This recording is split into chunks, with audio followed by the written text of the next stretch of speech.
Radio Nacional Clásica. La 96.7.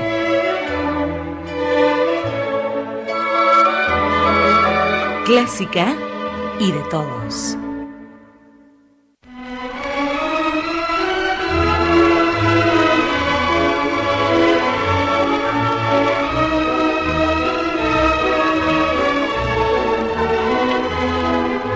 Medianoche Digital.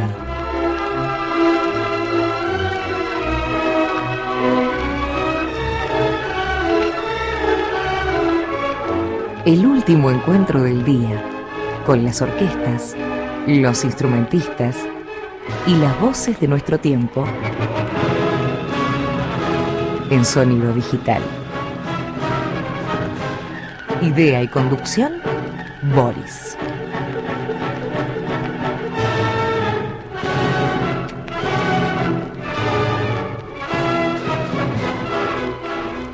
Muy buenas noches, estamos con Marcelo Marín en la operación técnica. Saludamos a todas las radios del interior que nos acompañan, FM 90.9 de Mar del Plata, FM 90.7 de Rosario, FM 97.1 de Mendoza, FM 88.5 de San Salvador de Jujuy, AM 730 de Santa Rosa La Pampa, AM 560 de Bahía Blanca y AM 690 de Salta, que nos acompañan siempre y lo que nos están escuchando van a enterarse de que a partir de este martes, en una super presentación en el Teatro Colón, vamos a conocer profundamente la vida de uno de los compositores y directores más importantes argentinos, y les puedo asegurar que el 80% de lo que nos vamos a enterar en este libro que escribieron y que se estrena y que se presenta este martes,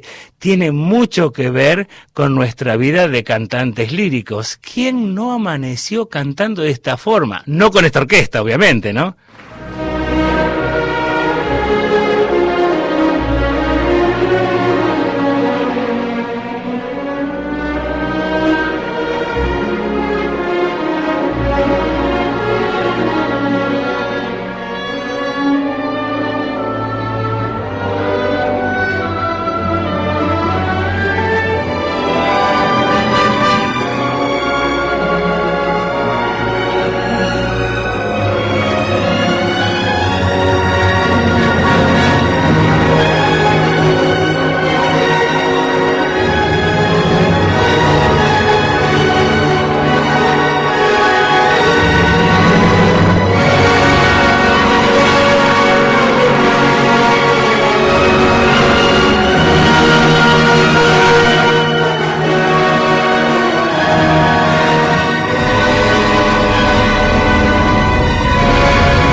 imperial, una tale fleccia e l'aurea rostremita, in forma stella, al purpurado cuello, era la Spagna, e l'águila es bandera, es la bandera de la patria mía, del sol nacido que me ha dado Dios, es la bandera de la patria mía, del sol nacido que me ha dado Dios.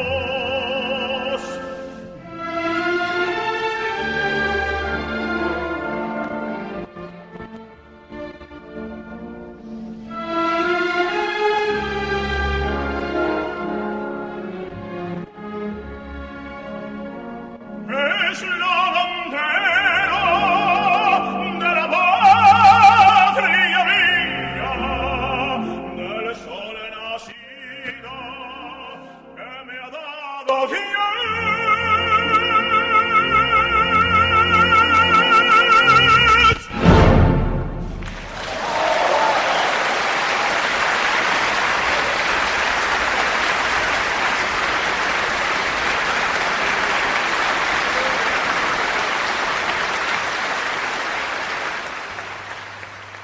El intermezzo épico de la ópera Aurora de Héctor Panizza, nuestro José Cura con la orquesta dirigida por Miguel Hart Bedoya. Es peruano, pero es uno de los directores más hacedores de la música latinoamericana con todas las orquestas que él dirige.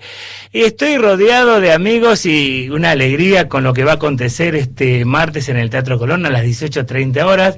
Bienvenido Sebastiano De Filippi. Hola, gracias. Que bueno, tenemos un montón para hablar porque tus actividades, aparte, felicitaciones por haber escrito este libro junto al querido Daniel Baracali Costas, que públicamente te agradezco, Daniel, siempre tan gentil cuando necesito datos de la todavía no te pedí los datos de la Prohibición de Amar, siempre tan servicial con Radio Nacional Clásica. Tomás Balícora, también vos arrancás con todo, ¿no? Basta de vacaciones. Sí. Pianista especialista en la música argentina. Y bueno, tenemos este nuevo libro de Sebastiano De Filippi y Daniel Baracali Costas, Alta en el Cielo, vida y obra de Héctor Panizza, Instituto Italiano de Escultura de Buenos Aires. ¿Y cómo es que comenzó esta tarea de investigación y escribir el libro de este compositor mítico nuestro, ¿no, Sebastiano? Comenzó cuando nos dimos cuenta que había un vacío, una orfandad bibliográfica, y sobre todo con un leve sentido de vergüenza cuando importantes directores extranjeros venían a preguntarnos, sobre todo a Daniel, que trabaja en forma estable en el teatro, acerca de materiales de Panizza. Decían, bueno, estoy acá en la patria de Panizza, ¿me pueden indicar dónde están las grabaciones y los libros y, en fin, la documentación sobre Héctor? Y claro, nos sucedió con los maestros Ranzani, Levin y otros, y no había mucho que decirles, porque la realidad es que las grabaciones de Panizza se pueden conseguir en Nueva York mucho más fácilmente que en Buenos Aires. Exacto. De modo que a partir de eso nos preguntamos si no sería una buena idea hacer un poco de justicia con el gran Héctor e investigar lo necesario como para plasmar en un libro lo que fue su vida y su obra. ¿Y cuántos años hace que están investigando y preparando este libro, Daniel? Hace un poco más de 2 años, en realidad. Sí, es un proceso que nos lo pusimos al hombro nosotros por placer y por esta vergüenza que nos da un poquito la imposibilidad de dar respuesta, ¿no?, sobre Panizza. Y bueno, tomamos como base primordial las memorias que él dejó dictadas en realidad a su segunda mujer, que son muy deficientes y muy parciales, ¿no? Inclusive en un castellano, como decimos con Sebastiano, mezcla con italiano, un tanto cocoliche, que es un libro que está totalmente agotado en este momento, y que además también contenía errores, ¿no?, propios de haber sido dictado por un hombre ya entrado en años. Y bueno, la investigación disparó un montón de líneas, y todas ellas convergen en la hipótesis que nosotros finalmente confirmamos en el libro, de que probablemente Panizza fue el músico, en tanto, por lo menos director de orquesta, más importante nacido en América Latina. Eso casi sin ninguna duda, ¿verdad, Sí, Sebastián? así es. Como director de orquesta tuvo una carrera absolutamente incomparable a cualquier otra Una anterior, estrella del contemporánea y Metropolitan posterior. y en su época era el mejor. Vos sabés de esto, Sebastián. Panizza ¿sos era orquesta? un director colosal. Era solamente comparable con Toscanini. Es la única comparación que se puede plantear es con Toscanini. ¿Cuál es? Él empieza a colaborar con Toscanini en una tetralogía en La Scala, ¿puede ser? La historia es más jugosa que eso todavía. A ver. Eso se trata... Para que sean los que nos están escuchando, ¿de quién estamos hablando? De uno de nuestros más grandes compositores y directores de orquesta, ¿no? Internacionalmente hablando. Así es, la colaboración con Toscanini tuvo dos etapas. La primera es cuando Toscanini estrenó una de sus óperas. No sé si Daniel quiere hacer referencia a eso porque fue en Buenos Aires. Sí, bueno, fue en Buenos Aires, fue Medioevo Latino, ¿no? Ah, mirá. La estrenó Toscanini en el Teatro de la Ópera en el año 1901 y tuvo muy buena repercusión aquí. Y además, bueno, hay una anécdota en el libro que por supuesto Toscanini quería incorporar cortes a la partitura, y como Panizza, que era joven en esa época y siempre fue una persona sumamente modesta, Panizza, ¿no? Pero siendo joven parece que tenía la pretensión de que Toscanini no introdujera ningún corte, y hubo ahí casi la posibilidad de que la ópera se cancelara. Pero bueno, por suerte finalmente lograron convencer a Toscanini, o Toscanini siguió adelante, porque habrá considerado que la obra realmente tenía su valor, ¿no? Como aparentemente la tiene, aunque nunca la hayamos podido escuchar. Y entonces, bueno, tuvo su segunda ópera, en realidad la primera, porque el primer trabajo de él fue un trabajo de conservatorio, de graduación, que fue Il Fidanzato del Mare. Ah, pero esa es la primera. es la primera, que es una ópera del siglo XIX, del año de graduación de Panizza. Pero esta es la primera ópera con la que él se presenta al mercado operístico como un compositor ya profesional, graduado, etcétera, y tiene la suerte de que en Buenos Aires se la estrene Toscanini, ¿no? Así que, bueno, su punto de partida fue bien alto en ese sentido, ¿no? Y después la colaboración importante con Toscanini fue cuando la Scala reabre como ente autónomo después de la Gran Guerra. Sí. Y en esa temporada inaugural con Toscanini como director artístico, don Arturo dirigía la mitad de la temporada y la otra mitad la dirigía Panizza. Ay, Teresa, es increíble. Bueno, el Metropolitan, las críticas del momento eran, dice, ay, menos mal que dirige hoy Panizza, porque por ahí habían 15 funciones de Traviata y había algunos de Gennaro Papi y otros así, y hacían notar los críticos, pero duramente, con otros directores, la diferencia que era cuando se ponían, que ¿cómo es que decía? Dice, hoy nos vamos a prestar atención en los preludios de Traviata, cosas así, ¿no? Sí, Digamos, tenemos varias la reseñas revaloración, ¿no? reproducidas. Del Tenemos director. varias reseñas neoyorquinas reproducidas en el libro. Panizza era muy apreciado y fue el principal director de la Italiana, del Met, cuando se fue Serafín. Lo llamaron a él y fue el principal director del repertorio en italiano en el Met. Bueno, martes a las 18:30, cuando van a presentar el libro, bueno, no tiene Sebastiano De Filippi, Daniel Baracali Costas, Tomás Valícora, Jacqueline Alivieri y Darío Volonté. ¿Cómo se llama el violinista? Pablo Pereira. O sea que están de parabienes, 18:30. Yo que ustedes me voy a las 5 de la tarde con el matecito, porque vamos a hacer volar el Salón Dorado del Teatro Colón. Esperemos que habiliten la L, como quien diría, ¿no? ¿Tenemos algo de medioevo latino?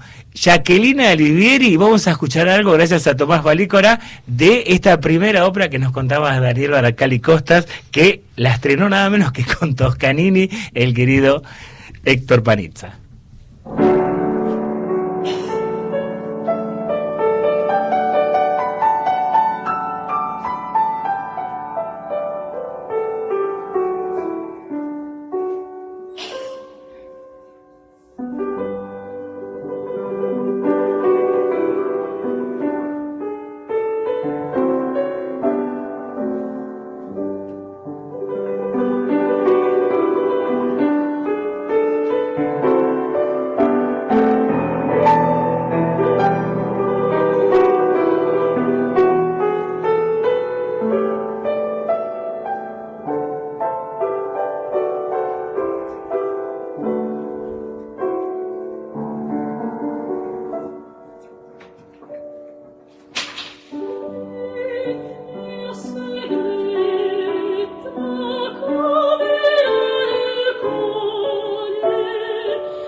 ¿Cómo se llama esta área de el... ya me olvidé, me hicieron reír, perdón. Jacqueline Olivier y Tomás Valícora en la primera gran ópera de Héctor Panizza, que se llama Medioevo Latino, y el área es el área de la dama, de la segunda parte de la ópera, In mia segreta camera del core. ¿La va a cantar Jacqueline? ¿Qué va a estar de estreno en estreno? Bueno, ustedes no escucharon nada. Se va a estrenar el martes. Esto es ficción. Esto es meternos en la máquina del tiempo 2 días antes. ¿Saben que a las 6:30 del martes, váyanse una hora antes por lo menos, tienen la presentación del libro de nuestro gran compositor y director Héctor Panizza, a cargo de Sebastiano de Filippi y Daniel Baracali? Y bueno, un acontecimiento va a ser la unión de Nuevo Armonía con Buenos Aires Lírica, que a partir de este jueves 20 de abril va a presentar en el año del cumple 450 del papá de la ópera, Claudio Monteverdi, nada menos que en Coronación de Epopea. Sebastiano de Filippi como director, que nos estaba diciendo cosas muy interesantes de esta epopea. ¿Por qué es la cima de las óperas de su tiempo? Bueno, Popea, como decía muy bien mi colega Birman, tiene ante todo una actualidad del libreto que es apabullante. Sí. Los versos, no solamente digamos la trama, sino que los versos son muchísimo menos barrocos, en el sentido, digamos, literario del término, que muchos libretos del Ottocento. La ragione regge gli uomini e gli dei, es italiano del siglo XX prácticamente. O sea que tanto la trama como el libreto y los versos son de enorme actualidad. Y la música es de una belleza que asusta. Sí. Asusta. Es mucha música. Son casi 3 horas de música, dependiendo de la versión. Pero no hay un solo compás para cortar o para tirar. Es toda música de una belleza perturbadora. Y por supuesto está el estilo concitato, cuando los personajes están más agitados o enojados. Está el canto más más lineal, más distello, cuando canta Séneca, el bajo, por ejemplo. Como te decía fuera del aire, personalmente es una de mis 10 óperas favoritas. Sí. Si tengo que irme a una isla desierta, Lincoln, a la famosa, no puede faltar. No puede faltar. Tomás Valícora, vos que sos un especialista y buceador entre los compositores argentinos, ¿en qué punto ponés a Héctor Panizza? Porque claro, es operista, ¿no? Cuando llega, yo nunca me voy a olvidar una nota, creo que vos estabas, cuando hablábamos de estilo de canciones, con Graciela de Guindelfeld, que había grabado un disco con las canciones de Héctor Panizza y las contemporáneas de Francia. Y claro, y justo me dice, no, elegí tal. Y claro, parecía Encuesta Recha de Turandot. Le digo, ¿y cómo haces cámara cuando tenés un compositor tan operista, no? Sí, pero Panizza tiene su propia personalidad en las canciones, pero lo más divertido es que la mayoría de las canciones están en francés, no en italiano. Bueno, hay un ciclo de 9 canciones en francés que son muy interesantes, y después está, bueno, un Ave María que ¿En qué idioma está el Ave María? En italiano. Ah, mira. Sí. Y después, bueno, incluimos con algunos cantantes arias que quedaron en vocal score para a veces terminar conciertos y todo, que bueno, pero tiene su propia personalidad, la verdad, que Panizza, y es uno de los que de los 10 compositores que más me gustan de música argentina. Nada más con la melodía, ¿no? Es increíble. Ahora, ¿qué hay escrito exclusivamente en español? Porque recién empezaban a surgir los primeros cantantes, no habían cantantes en aquella época. ¿Cuáles son ¿hay alguna obra que compuso específicamente en español, Sebastián? Panizza en castellano, que yo recuerdo, No, ¿no? original no. Entonces, está la versión de Aurora del 45, que es la traducción. Es la traducción. De la versión italiana, que es lo que Claro. después se terminó imponiendo acá. En pero música realidad de no. cámara le gustaba mucho Verlaine como poeta. Increíble, Bueno, sí, en sí. francés. Ujú. De hecho, él hablaba francés, era su tercer idioma. El Ave María, en cambio, como decíamos, está en italiano, y además tiene un influjo para mí verdiano. Sí, totalmente. Viene directamente de Otello, esa Ave María. Sí, Está sí, claro. cierto. Esto no es para criticarlo, ¿no? Puede ser un punto a favor. No, en castellano no escribió prácticamente nada. Hay 2 zarzuelitas de juventud que se perdieron, Ah, Que él menciona, que uno escribió. supone que estaban en castellano, pero Claro. no ha sobrevivido, ni él tampoco tenía ningún interés en publicarlas ni en darlas a conocer. Ah, El Ave María se va a hacer el martes, ¿eh? qué bueno, que También, es con sí. soprano, violín y piano. Así es. Exacto. Qué bueno. Una pregunta, ustedes que han investigado tanto para llegar a este libro que se va a presentar este martes a las 18:30, Alta en el cielo, vida y obra de Héctor Panizza, de Sebastiano De Filippi, Daniel Baracali Costas aquí presentes, y con Tomás Valícora, que él va a actuar junto a Darío Volonté, a Jacqueline Alivieri, y para que lo tengo acá. El violinista es Pablo Pereira. Pablo Pereira. El concertino de la Orquesta de Yo Cámara ni del con Congreso. los anteojos, pero- Perdón, bueno, son gajes de la edad. Una pregunta. Me pasa yo tengo un fetiche con la Aurora, que no me cabe en la cabeza que todavía no exista la versión grabada internacionalmente, porque tiene una belleza. Yo tomo el canto y piano y hay unos cortes atroces. 1, 2, 3, 4, corte. 1, 2, 3, corte. Como músico, ¿es una ópera que da para hacerse completa? Porque tiene escenas bastante violentas, la réplica de Lucas, el encuentro con el cardenal. Estamos hablando como vos me decías del libreto, hay diálogos que por ahí se prohibieron para...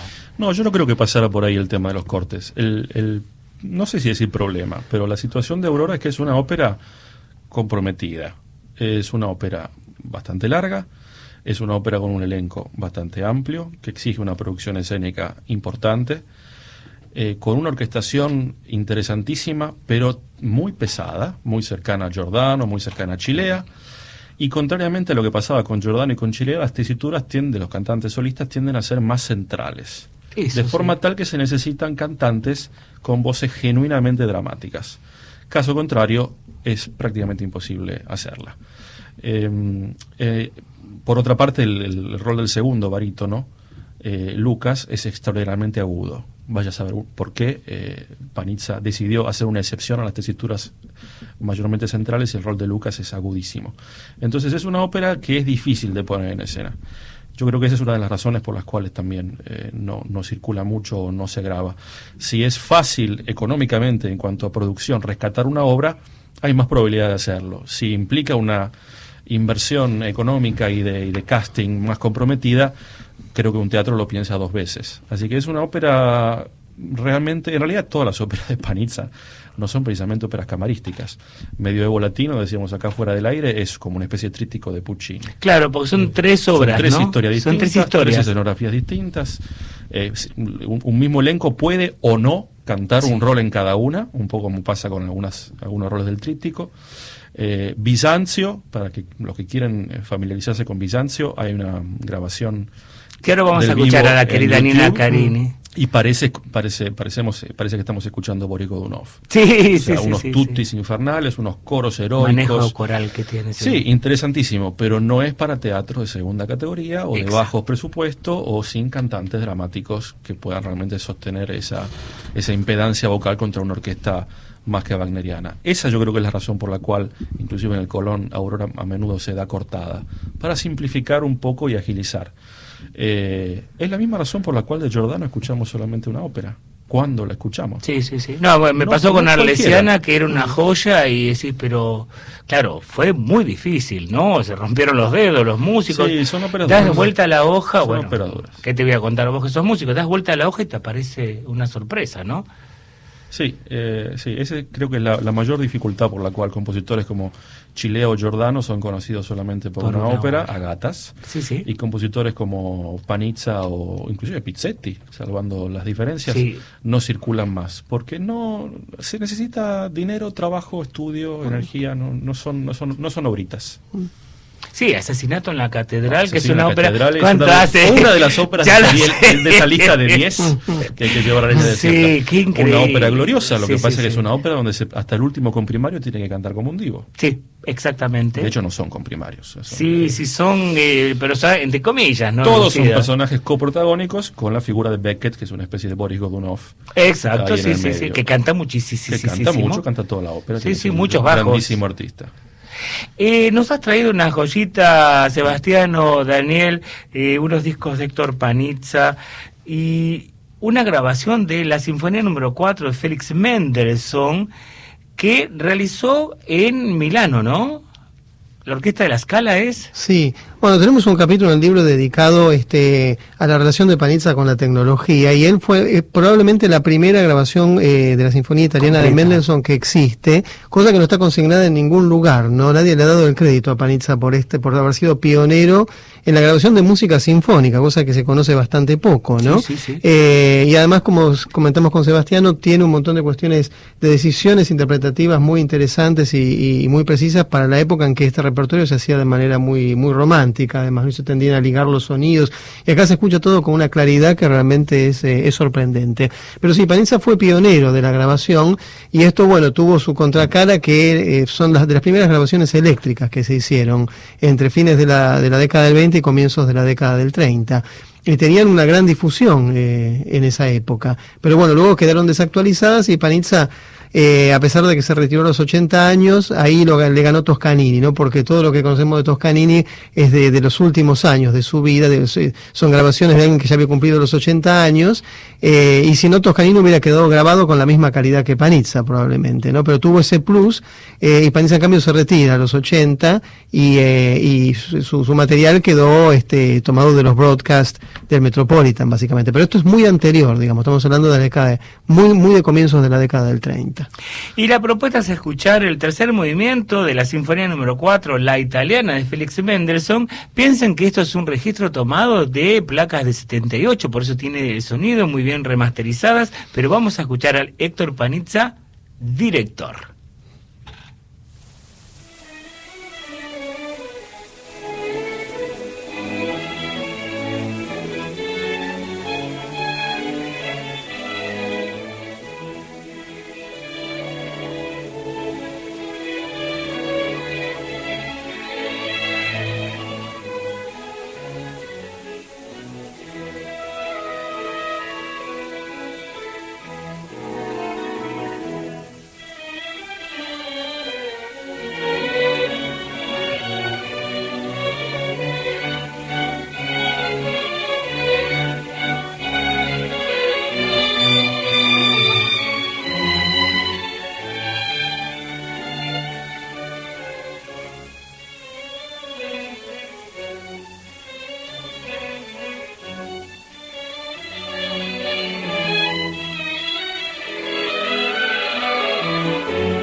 Héctor Panizza, pero como director de la orquesta del Teatro La Scala de Milán, en la que es la primera grabación de estudio de la Sinfonía número 4, opus 90, la italiana de Félix Mendelssohn. Escuchábamos el tercer movimiento. Estamos con Sebastiano De Filippi, con Daniel Baracali-Costas, con Tomás Valícora, muy contentos de esta aparición de una joya que necesitamos todos los que nos gusta la música, que es saber sobre nuestros compositores, y quién mejor que Héctor Panizza. A veces a mí me pasan cosas insólitas, conociendo a todos los musicólogos, todos los trabajos que se hicieron de los últimos años, y tengo que ponerme a transcribir el argumento de Don Rodrigo de Ginastera, porque en las páginas web no hay. A veces no hay fotos de los compositores. Cuando hacemos las óperas que pasamos los sábados, ponemos, viste, la publicidad, no hay buenas fotos de Espósito, ¿dónde están? Y de repente encontrás los libros que hay, uno lo escanea, ¿sí? Pero un trabajo de... ¿Cómo se dice? De poner en la web para que cualquier... Sí, de digitalización. A mí me pasa con mi trabajo en el Teatro Colón. Cada vez que hay que poner un programa de mano, una foto de un compositor argentino, es un drama, sí, porque no hay. Y no hay tampoco en el teatro. Bueno, es una deuda pendiente con todo lo documental y con la preservación de la memoria en la Argentina, ¿no? Y Panizza es víctima en parte de eso, ¿no? Hicimos igualmente un trabajito al respecto para el libro, tiene 28 ilustraciones, ¡qué bueno! Incluyendo fotos de Panizza de joven, de mediana edad, a los 90 años, y cartas de Puccini, de Richard Strauss y de Grieg. Pero es fantástico lo que hicieron, la verdad, perdón. No, la verdad que el trabajo, estamos todos muy emocionados. La falta que hace... la foto con el tener viejo... simples biografías a veces. Sí, claro, y hay muchísima, hay toda una constelación de compositores para... Es fantástico lo que hicieron. Qué digitalización de la foto. No la la foto de visto. tapa es una ampliación de una foto de Panizza en el foso del Colón. Ah, sí, que está el foso diferente. Hay una foto adentro donde él está en el foso que se lo ve diferente. Claro. Porque hay toda una baranda que se continúa lo que son ahora las salidas de emergencia, Claro. que en esa época no estaban, que es del año 27 esa foto. Claro. Y en realidad lo que comentábamos con Sebastiano también, cuán diferente era el Star System en esa época, porque casi no hay fotos de Panizza dirigiendo, ¿no? Con el gesto de director y con la batuta en la mano, aunque en internet hay una brevísima filmación en el Metropolitan. Pero en realidad no hay fotos de él en actitudes espectaculares, como la mayoría de los directores de orquesta que aparecen con la batuta y con la boca abierta, porque los directores tienen que estar con la boca abierta, siempre la mostrado enojado, o enojado, bueno, nada de eso. Como la que puse de Sebastián De Filippi hoy, ¿viste? Puede Está ser, así. también. No estoy enojado en esa foto, tengo que corregirte ahí, ¿eh? No, estoy enojado en estás absoluto. corrigiendo. Estás así con la expresión fuerte. Además, estaba dirigiendo Salieri en esa foto, una cosa muy leyera. Cualquier cosa menos enojado. No, digo con la expresión fuerte. No, ¿tá? fuerte sí. Qué lindo. Chicos, se quedan un ratito más, así seguimos conversando sobre Héctor Panizza. No. Saludamos a Marcelo Marín, le damos la bienvenida a Gabriel Ceni, que nos va a decir en qué radio estamos haciendo para ustedes Medianoche Digital. Radio Nacional Clásica, la 96.7. Clásica y de todos.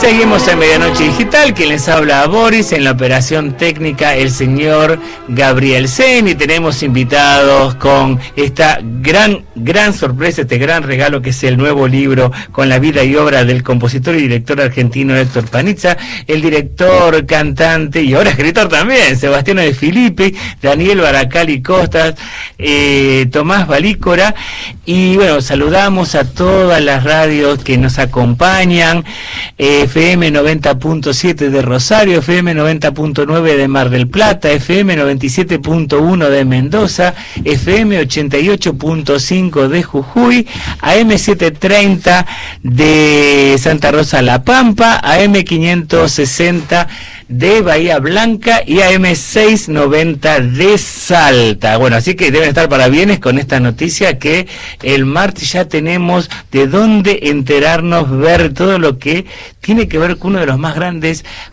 compositores y directores argentinos. Pero hacemos un paréntesis en el libro de Héctor Panizza, que este martes en el Teatro Colón se presenta a las 18:30. Sebastián de Filippi, felicitaciones por tu trabajo con Orquesta de Cámara del Congreso. Se llama así, ¿no? Así se llama, sí, gracias.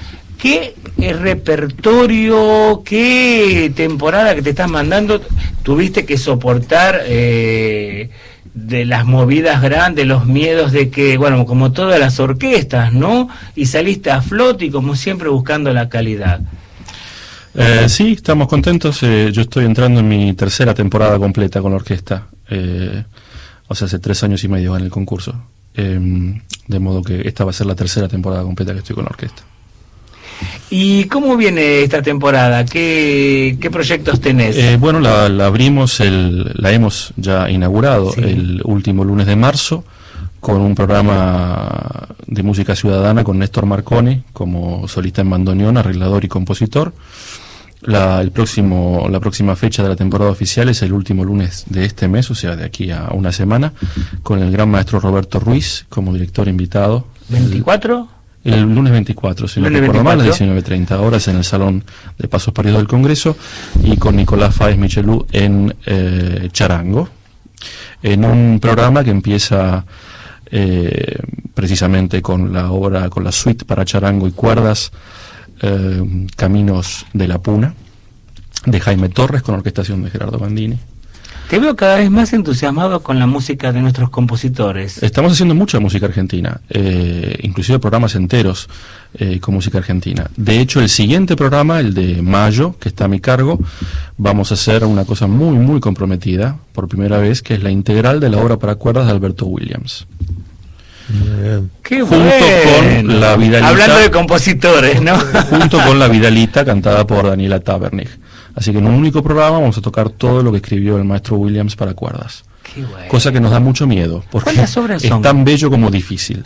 Sí, ¿no? El núcleo principal de su obra para cuerdas son las 3 suites argentinas, que son de 1923. Son 3 suites de 4 números cada uno, muy, muy fáciles de escuchar, muy, muy difíciles de dirigir y de tocar. Y después hay otras obras cortas. Está la Vidalita, de las 3 canciones incaicas. Está Niebla en la Pampa, que es lo último que escribió en 1951, que es una obra bellísima. Hay una miniatura, originalmente para piano, orquestada para cuerdas, y un par de cositas más. Es aproximadamente 1 hora de música. ¿Eso va a ser? Eso va a ser el último lunes de mayo. O sea, nuestro tercer concierto oficial de la temporada. Qué bueno, la verdad que felicitaciones, porque realmente, bueno, te conozco tan jovencito. Hoy cuando hacía la promo, digo, no sé, yo pensaba, no le pongas el joven Sebastián de Filippi porque te va a dar un bollo. La juventud es relativa, uno va acumulando juventud. Pero yo me acuerdo vos muy chiquito, que ya estabas con el lapicito al lado, que ya te ibas de la vaina. Te acordás más que yo, entonces. Pero ¿desde yo qué soy edad yo soy del 77. No, pero ¿desde qué edad vos estás metido en la música? No, desde siempre, desde que tenía 5 años, claro, y escuchaba la colección completa de LPs de música clásica que venía de España y salía en los kioscos a mi padre. No recuerdo ahora. ¿Te acordás, Daniel, qué colección era esa? Unos LPs que salían en los años 80. Codex. No, 80, Codex. no, Codex es el 60. LPs en los 80 con la cara del compositor, y adentro venía no con la biografía. Venían de España, me acuerdo. Me sale Espasa, pero no era Espasa. Ah, ya sé. Era una colección de 100 LPs. Y cuando yo tenía 6 años, se los robaba a mi padre mientras él estaba en el trabajo, y los escuchaba. Y cuando él venía a la noche a escucharlos, yo aprovechaba y lo escuchaba por segunda vez. Qué lindo. Entonces ahí, cuando tuve 6-7 años, me escuché todo el repertorio. Era música instrumental esencialmente, la mayor parte del repertorio sinfónico y de cámara, y a partir de ahí, lamentablemente para el público, no paré más. Nunca me pero siempre más permanentemente creciendo, exigente, siempre. Y bueno, te llevó a donde estás ahora, Sebastiano, que estás haciendo una super temporada con la Orquesta de Cámara del Congreso, dirigís afuera, estuviste hace poco en Seúl, porque cuando hacemos Argentinos por el Mundo con Margarita, estuviste en un lugar rarísimo haciendo ópera hace poquito. Mi última ópera fue La Traviata de Seúl, la producción de Brockhaus. ¿Y la anterior? ¿Afuera? Marruecos. No, dirigí un concierto en el Cairo con la Sinfónica del Cairo. No era tan raro. No, después un Cascanueces en California, en Anaheim. No, no era tan raro. No era tan raro, no era tan raro. No, después en República Checa, pero no son lugares demasiado raros. Es una hermosa excusa para esta presentación del libro de Héctor Panizza, que ha escrito Sebastián de Filippi, Daniel Baracali Costas, para escuchar una de las más grandes cantantes argentinas, que vivió muy poco, murió a los 50 años, Nina Carini, y que tenía esa voz naturalmente. Llegó a ser Turandot. Con Horacio Mastrangelo. Exacto, llegó a cantar la Lady Macbeth y cantó también el Nabucco en La Plata. El Macbeth no está en la grabación, pero el Nabucco vos la escuchás, es una Guena Dimitrova con ese color oscuro y esa voz pareja. ¿Qué les parece si escuchamos el área del acto tercero de Augusta de Bizancio de Héctor Panizza, la dirección de Juan Emilio Martínez? Esto fue en 1975, comienzo del acto tercero de Bizancio de Héctor Panizza.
Escuchábamos a la soprano Nina Carini en el inicio del acto tercero de la ópera Bizancio de Héctor Panizza.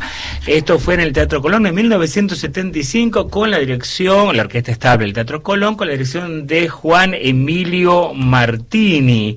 ¿Y por qué estamos escuchando la música de nuestro compositor Héctor Panizza? Es porque este martes a las 18:30 se presenta el libro Alta en el Cielo, vida y obra de Héctor Panizza, de Sebastiano De Filippi y Daniel Dacari Costas, aquí presentes. Va a estar la soprano Jacqueline Alivieri, el tenor Darío Volonté, el violinista Pablo Pereira, el pianista Tomás Balícora. Interpretarán dos arias y un Ave María desconocido escritos por el compositor. Esto es en el Salón Dorado del Teatro Colón con entrada libre y gratuita, así que si empieza a 18:30 yo les diría que una horita antes vayan porque tiene cupo limitado por razones de espacio y se juntaron a todos los número uno para hacer esta presentación de un libro muy preciado. ¿Se quedan un ratito que vamos a unas invitaciones? ¿Cómo no? Cuando quiera, Gabriel.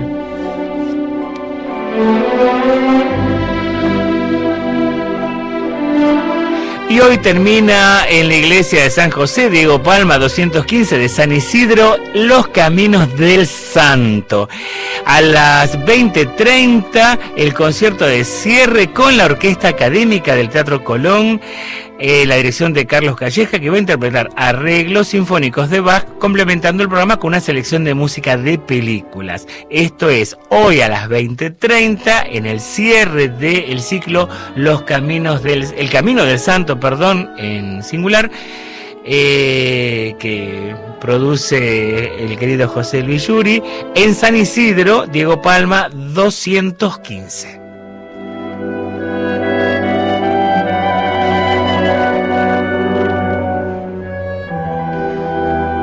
Bueno, el martes ya saben que nos vamos todos al Colón para la presentación del libro de Panizza. Daniel Baracali Costas, contanos un poquito su relación con el Teatro Colón, que fue bastante extensa, ¿no? Desde que le encargaron Aurora. una ópera para abrirlo, ¿no? Fue desde la primera temporada de 1908, donde él estrenó Aurora, en italiano, como sabemos, donde se produjo ese bis de Amedeo Bassi con la canción de la bandera. Ah, ya en 1908 fue el bis. Sí, es uno de los bises, de los pocos que está contabilizado en el Claro. Colón. Bueno, curiosamente 2 por lo menos fueron con la canción de la bandera, el de Darío Volonté en el 99 y el de Amedeo Bassi en el 8. Y después 2 son con Lucio Van Stelle, ¿no? Con Gili y con Domingo. Claro. Pudo haber habido más porque en realidad la proyección de los bises se intensificó después de la década del 30. El Antes había más Rinaldo, Verónica flexibilidad. Cangemi, Laia Copianga lo visó. Era un concierto. En versión de concierto. Bueno, Claro. se puede computar también. Pero bueno, la Pero son relación muy pocos. son muy pocos. La relación de Panizza con el Colón tuvo ese comienzo rutilante con Aurora, que se presentó como gran acontecimiento nacional prácticamente. Muy polémico porque Panizza vivió tironeado por este hecho de que él se sentía italiano en la Argentina, lo hacían sentir, como decimos en el prólogo del libro, y se sentía argentino en el resto del mundo también. Entonces él estaba tironeado por el tema de la nacionalidad y le dolió mucho que la crítica nacionalista le señalara que Aurora no era lo suficientemente folclórica, no era lo suficientemente argentina, porque en definitiva era una ópera italiana. Ahora, ¿quién iba a decir que algunas décadas después de esa ópera italiana con libreto de uno de los libretistas de Puccini, porque eso lo escribió Illica en italiano, iba a salir una de las canciones nacionales más cantadas por generaciones y generaciones de argentinos, ¿no? Y bueno, y la despedida de Panizza en el Colón se produce en 1955, cuando él cumple los 80 años, el año en que él cumple los 80, ya estaba quejado de una sordera importante desde hacía bastantes años, y él decide voluntariamente retirarse. Por suerte encontramos correspondencia del tramo final de la vida de Panizza, donde él seguía teniendo evidentemente un pulso firme y mucha lucidez, tuvo una vida larga, vivió 92 años, ¿no? Se están cumpliendo 50 años de su fallecimiento. Además el libro celebra también esa coincidencia, Qué buena ¿no? coincidencia, sí. Increíblemente pareciera que hubiera pasado muchísimo más tiempo, pero no hace solo 50 años que murió Panizza. O sea que entre el 8 y el 55 Panizza dirige más de 600 funciones en el Teatro Colón, de títulos que no se limitaron solamente al repertorio italiano, que era su fuerte, como decía Sebastiano, sino que también incluyeron en algún momento Wagner, dirigió Un ocaso de los dioses, por ejemplo, incluían en el último tramo de su vida, él se había enamorado de Gluck y dirigió varias óperas de Gluck, cierto, también, sí. Porque su repertorio era, Jovanshina también, óperas rusas, argentinas, francesas, dirigió de todo en el Colón, verdaderamente, ¿no? Y en los últimos años era respetado como una verdadera eminencia y muy querido por quienes eran sus colaboradores más cercanos, que básicamente eran Roberto Kinski y Juan Emilio Martini, ¿no? Y bueno, y esta versión que escuchábamos de Bizancio, que es de 1975, también se programa en conmemoración del centenario del nacimiento de Panizza, que era de 1875. O sea que hubo toda una generación de maestros que giró en torno de la figura de él en el teatro, ¿no? Ay, perdón que me río. ¿Sabes qué? Yo no quería contarlo porque pensé que era una exageración. Viste, ahora que vos decís que de viejito estaba medio sordo. Una vez en un reportaje a Victoria Los Ángeles, le digo, qué impresionante, a vos te dirigió en Madama Butterfly. Y agarra, mira para los dos costados Victoria, ya grande Victoria, viste que no tenía filtro, sí. Dice, ay por Dios, ese hombre estaba sordo. Yo le digo, tengo 2 cuerdas vocales y usted tiene un montón de músicos, piense en mí. En referencia a Panizza. Sí. Ahora, increíblemente, nosotros fuimos muy cuidadosos en el libro de no dar datos que a lo mejor nos venían de testimonios así de terceros, pero por suerte decía, encontramos estas cartas de la última etapa de Panizza, donde él dice que decide retirarse, Mirá. No solo por esta cosa simbólica de los 80 años, sí. Sino además por su sordera. Él lo escribe en una carta que le manda a Faustino Del Hoyo, de quien se había hecho muy, muy amigo, ¿no? En la última etapa de su vida. Bueno, eso también habla de una ética, ¿no? Porque él en realidad podría haber seguido viviendo en Nueva York, vivía con gran lujo en New York, vivía en el edificio Ansonia, que existe todavía en New York, donde cuentan que en la terraza hasta inclusive había vacas para que los huéspedes tuvieran leche fresca.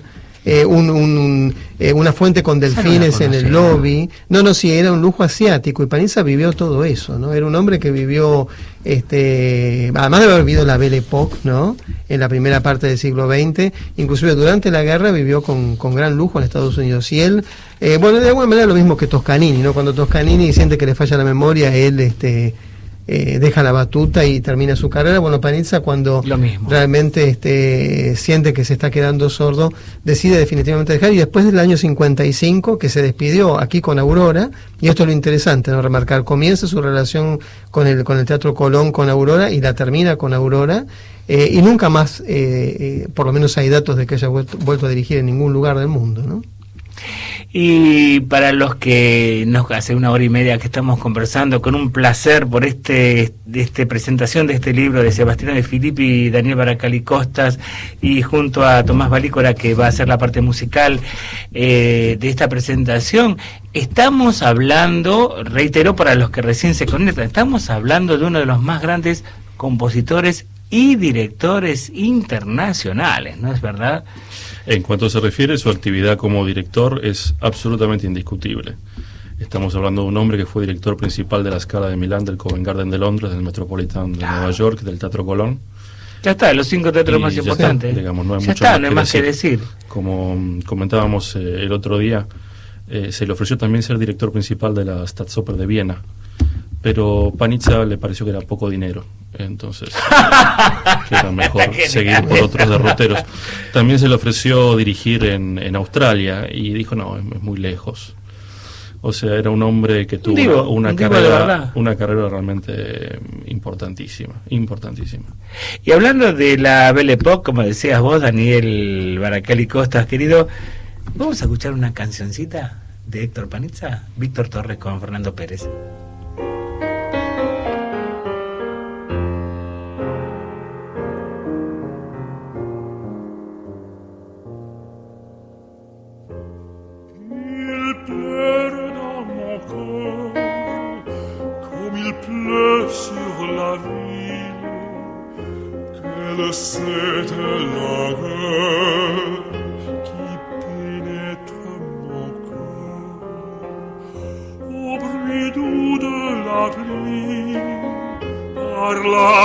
Sur le toit pour un cœur qui s'ennuie au le chant de la pluie. Il pleure sans raison dans ce cœur qui s'écœure.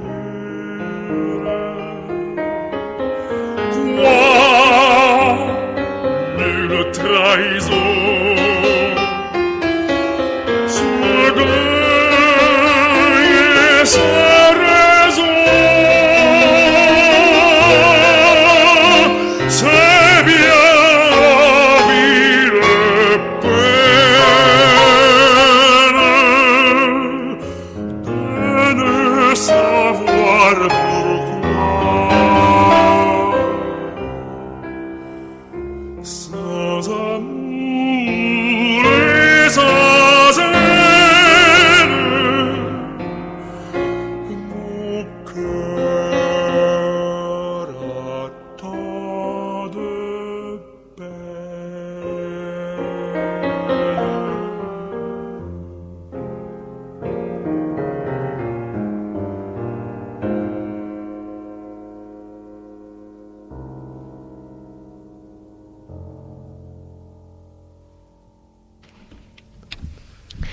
Ariet sería Canciones Olvidadas, Opro 24, número 7, de Héctor Panizza, Víctor Torres, con Fernando Pérez al piano. Comentábamos acá con Sebastiano De Filippi, con Daniel Baracali Costa y con Tomás Valícora. Estaba metido en nuestra vida 50 años de Camerata Bariloche y justo 50 años del fallecimiento del libro que vamos a presentar este martes, ¿no? El libro todavía no falleció, pero Panizza sí. Perdón. Libro ya 50 años del fallecimiento. Olvido, como tanta literatura, pero no creo, ya. Yo creo que ahora ya se puede viralizar las cosas, ¿no? Ya veremos. Por lo pronto, bueno, un recordatorio al maestro a 50 años de su desaparición física no viene mal. Sí, no, además el tema de la distribución y todo eso, además que esto se va a poder comprar en el Teatro Colón, ¿verdad? Sí, esto va a estar disponible en la tienda del Teatro Colón, ahí muy cerquita de la boletería del teatro y del Paseo de Carruajes, porque es una edición que financió el Instituto Italiano de Cultura, o sea, la Embajada de Italia. No tiene carácter comercial, pero allí sí, a beneficio de la Fundación Teatro Colón se va a poder conseguir el libro. ¿Es el único lugar que se va a conseguir de momento, por ahora? De momento. Ah, esta primera edición, de momento. Chicos, muchísimas gracias por haber venido, toda la merda con tu curso del lunes y el martes en el Colón con Daniel y Sebastiano, Jacqueline Alivieri, Darío Volonté con esta presentación del libro. Y bueno, después ya nos reencontramos el 5 en el concierto aquí. Bueno, felicitaciones Sebastián y Filippi por tu fantástica temporada de la Orquesta de Cámara. Gracias, los esperamos a todos el último lunes de cada mes en el Salón de Pasos Perdidos, 19:30 horas, entrada libre y gratuita. Increíble, mira qué generosa que es Buenos Aires, ¿no? Bueno, y Daniel, públicamente siempre lo hago gracias por estar cerca de Radio Nacional Clásica, no, favor, con tu generosidad, cuando necesitamos material, lo mismo que tus compañeros del Departamento de Audio y Video, que siempre son tan gentiles para poder multiplicar a todos los oyentes. Es lo que corresponde. ¿Nos vamos, Gabrielito?